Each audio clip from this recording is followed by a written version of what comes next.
Assalamualaikum warahmatullahi wabarakatuh. Selamat berjumpa lagi anak-anak. Kali ini dalam pelajaran fisika, Ibu akan membahas tentang teori kinetik gas. Sekarang kalian lihat di layar, ini banyak sekali terlihat balon. Nah, pernahkah kalian melihat balon meletus? Tentu saja pernah ya. Mengapa balon bisa meletus? Balon bisa meletus karena dua hal, yaitu adanya kenaikan suhu dan kenaikan tekanan gas dalam balon. Apabila balon diletakkan di bawah sinar matahari dalam jangka waktu yang cukup lama, maka balon akan meletus. Hal ini disebabkan oleh suhu gas dalam balon meningkat, sehingga tekanan gas dalam balon juga meningkat. Hal yang sama juga akan terjadi apabila balon dipompa terus-menerus. Gas akan menekan dinding balon terus-menerus seiring dengan kenaikan tekanannya, sehingga volume balon terus meningkat. Pada saat dinding balon tidak dapat lagi menahan tekanan gas, balon akan meletus. Peristiwa meletusnya balon terkait dengan hubungan tekanan, suhu, dan volume gas. Pada bab sebelumnya, kalian telah mengenal apa itu fluida dan sifat-sifatnya. Salah satu contoh fluida adalah gas. Bagaimana karakteristik gas itu sendiri, khususnya di dalam ruang tertutup? Gas terdiri dari banyak partikel yang selalu bergerak acak. Suatu konsep yang menyatakan bahwa gas terdiri dari atom-atom atau partikel-partikel yang bergerak acak terus-menerus disebut dengan teori kinetik gas. Pada bahasan kali ini, kalian akan mempelajari sifat-sifat gas yang dibatasi pada gas ideal, yaitu suatu gas yang memenuhi hukum-hukum gas. Teori kinetik gas didasarkan pada beberapa asumsi tentang gas ideal, yaitu gas terdiri dari partikel-partikel yang dinamakan molekul. Tiap molekul dapat terdiri dari satu atom, dua atom, atau lebih dari dua atom. Jumlah molekul sangat banyak. Ukuran molekul-molekul ini sangat kecil dibandingkan dengan jarak antara dua molekul, sehingga molekul dianggap sebagai benda titik dan lebih sering bergerak bebas. Molekul-molekul bergerak acak dan dapat digambarkan dengan hukum gerak Newton. Kata acak di sini maksudnya adalah bahwa molekul mempunyai kemungkinan yang sama untuk bergerak ke segala arah dengan kecepatan yang bervariasi. Tumbukan antara molekul-molekul dan antara molekul dengan dinding kontainer adalah tumbukan elastik. Dalam tumbukan ini, energi kinetik dan momentum kekal. Gaya-gaya yang bekerja di antara molekul diabaikan, kecuali gaya impuls selama tumbukan berlangsung. Akibat diabaikannya gaya-gaya antar molekul, maka selama tidak bertumbukan, molekul-molekul dapat dianggap sebagai partikel bebas. Jadi partikel yang bergerak bebas tanpa ada hambatan. Semua molekul gas sama, tidak bisa dibedakan satu dengan yang lain. Nah, kalian lihat di sini pada layar, ini ada seseorang yang sedang menyelam. Nah, kalau kalian amati, biasanya gelembung udara yang dikeluarkan oleh penyelam yang berada di dalam air, biasanya di sini mengalami perubahan volume gelembung udara. Jadi volume gelembung udara yang dikeluarkan si penyelam itu makin jaraknya ke atas permukaan air, itu semakin besar. Jadi pada awalnya gelombang udara yang dikeluarkan itu kecil. Namun dalam perjalanannya mencapai permukaan air, gelembungnya semakin besar. Fenomena tersebut menunjukkan bahwa tekanan akan berkurang seiring dengan bertambahnya volume. Dengan syarat berada dalam sistem tertutup atau suhunya konstan. Hal ini sesuai dengan pernyataan yang dinyatakan oleh Robert Boyle pada tahun 1966 yang kita kenal sekarang dengan hukum Boyle. Nah, bagaimana sih konsep hukum Boyle itu? Sekarang kalian perhatikan video yang sudah dilakukan atau percobaan yang sudah dilakukan oleh teman kalian berikut ini.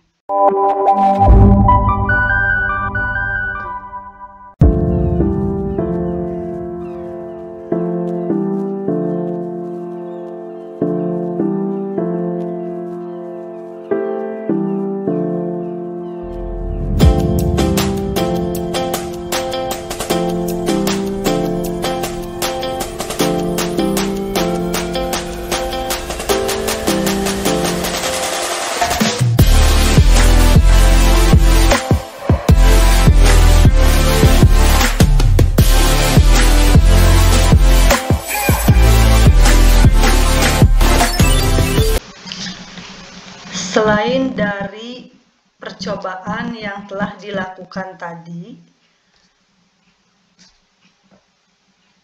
hukum Boyle juga dapat dibuktikan dengan melakukan percobaan pada gas dalam tabung tertutup atau piston seperti yang terlihat pada layar ini ya. Jadi di sini yang warna hitam ini anggap partikel-partikel gas, dia berada di dalam wadah tertutup ya. Di sini ada piston yang bisa bergerak ke atas dan ke bawah. Nah, di sini kalian perhatikan pada percobaan Boyle ini, di sini suhunya dibuat konstan. Nah, di sini tapi nilai tekanan ini berubah-ubah seiring dengan perubahan volume. Ya, nah di sini bisa kalian perhatikan ketika pistonnya bergerak ke bawah, ini artinya kan volume mengecil ya. Nah, terus kamu bandingkan nilai tekanannya pada saat ke bawah, ini tekanan semakin besar. Nah, kemudian pada saat volumenya bergerak atau si pistonnya bergerak ke atas ya, atau volumenya berarti bertambah kan. Nah, pada saat bergerak ke atas, si jarum ini tekanan ke kiri, artinya dia tekanannya semakin kecil. Nah, di sini hubungan antara tekanan dan volume ini dapat dilihat dari bentuk grafiknya seperti ini, ya. Nah, kita lihat di sini. Jadi tadi bentuk grafiknya kurang lebih seperti ini ya. Jadi ketika volume semakin besar, tekanan kecil dan sebaliknya. Nah, berdasarkan grafik tersebut, secara matematis bisa kita tuliskan seperti ini ya. Jadi tekanan berbanding terbalik dengan volume. Atau ketika kita bandingkan dua kondisi, bisa kita tuliskan seperti ini ya. P1 V1 sama dengan P2 V2.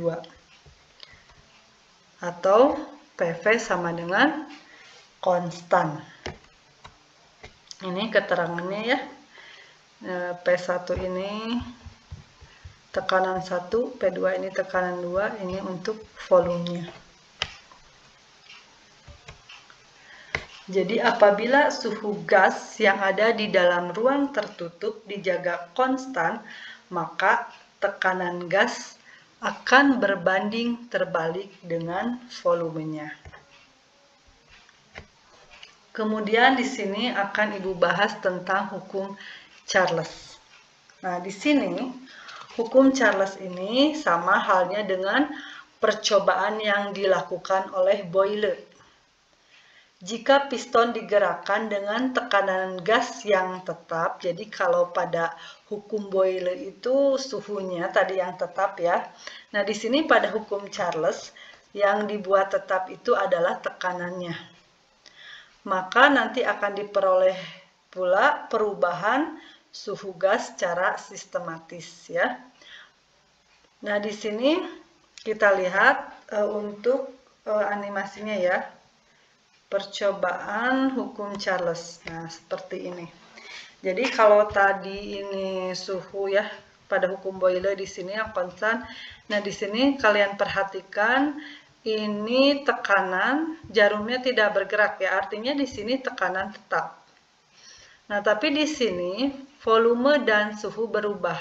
Nah, sekarang kalian perhatikan pergerakan piston ini ketika volumenya berkurang. Nah, bagaimana gerakan si jarumnya? Nah, ternyata pada saat piston ke bawah artinya volume berkurang. Nah, di sini suhu juga ke kiri bergeraknya, artinya ikut berkurang.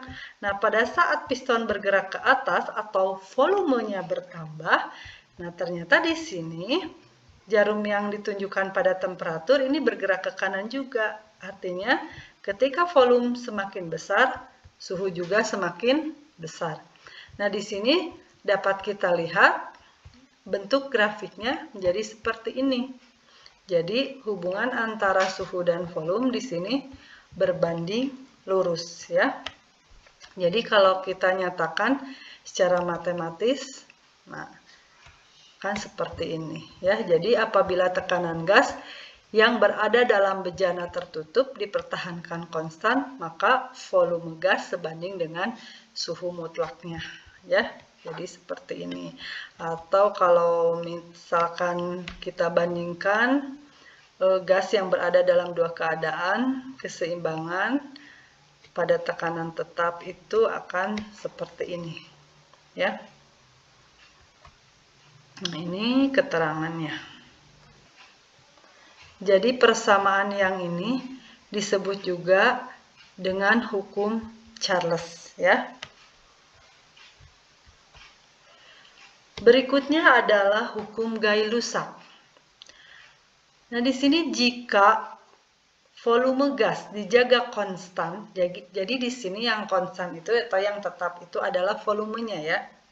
Nah, bagaimana dengan tekanan gas apabila suhu gasnya dirubah? Jadi di sini pada hukum Gay-Lussac ini volumenya tetap. Nah, di sini kita mencari hubungan antara suhu dengan tekanan.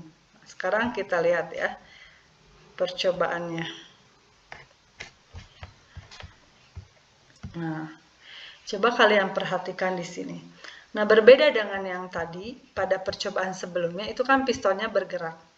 Nah, di sini untuk menjaga volume gas tetap, jadi si piston tidak dibuat bergerak atau tetap diam.